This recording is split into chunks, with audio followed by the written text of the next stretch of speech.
نقاط غالية جدا جدا بعد أن تقدم النادي مصر المقاصة في الدقيقة 9 من بداية اللقاء عن طريق أحمد السيد، ثم أضاف السيد حمدي الهدف الثاني في الدقيقة 24. استطاع أحمد رؤوف أن يعيد المصري مرة أخرى في بداية الشوط الثاني بعد 4 دقائق فقط بهدف جميل جدا.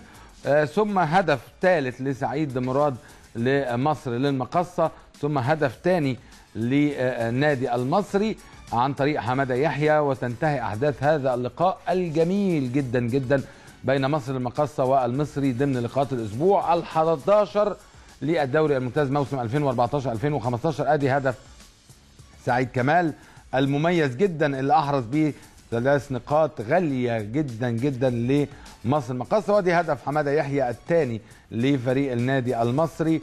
واستطاع الفوز في نهاية اللقاء كابتن إيهاب جلال ب3 نقاط غالية جدا رفع بهم رصيده ل 17 نقطة في الدوري الممتاز هذا الموسم بعد لقاء الأسبوع ال11. بنرحب